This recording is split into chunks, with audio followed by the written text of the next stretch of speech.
So I'm here with Jason from Pope's Cabinets. Jason is my neighbor right next door. He's about 5 minutes away. We both do the same kind of work in town, so I guess you could say we're competitors, but we're not really.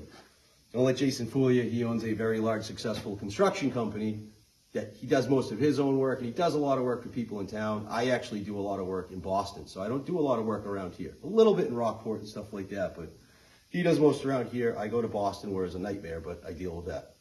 So anyways, Jason just bought a kit from us. We're going to be installing it directly onto one of his machines, and we may actually be installing it onto a very old machine. He's going to send me some pictures later on today.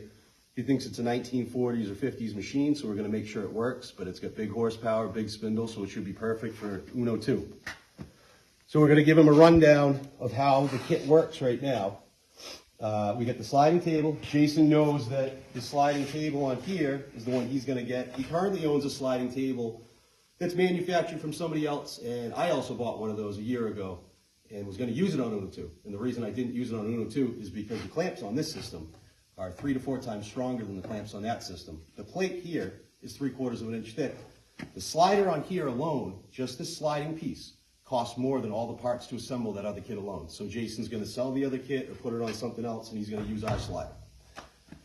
So the way the system works, this has the 4.5-inch standard heads. He's still debating if he's going to use his standard heads or if he's going to get our heads, so there's no adjustment at all. If you use the standard heads, the first time you use them, you just have to figure out the correct spacing in between with bushings, which is the same thing with every profile when you use it. The first time you set it up, you figure out the correct bushings, and that's it.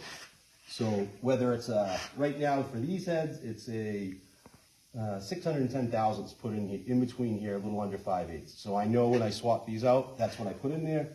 If I swap over to my other cutters, it's about 0.7 to get the same exact shoulder height, but that's all you do and drop it in.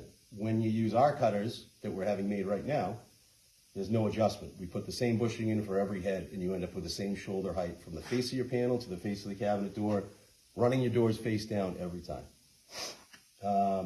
The other thing here is you got the rails on both sides. They're pretty much identical. They have a little bit different scoop in the middle.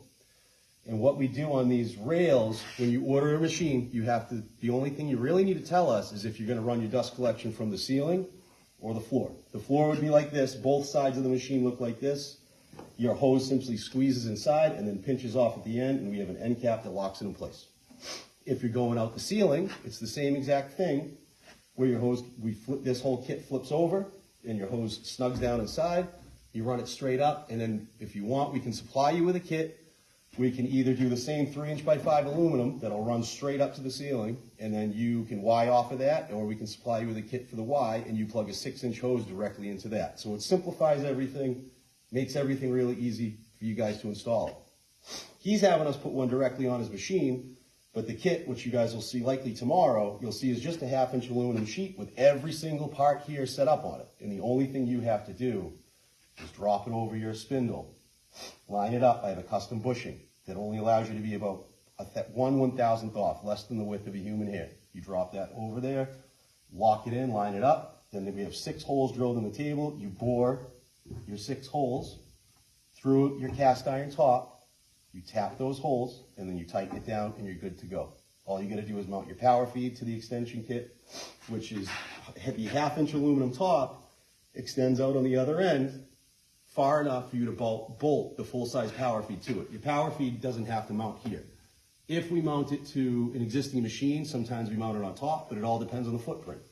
The whole idea is the kit's really flexible. Just like it's really flexible because you can do cope and stick or stick and cope. The whole idea is that it works for everybody no matter the situation. So on the back side of the machine, we're going to show Jason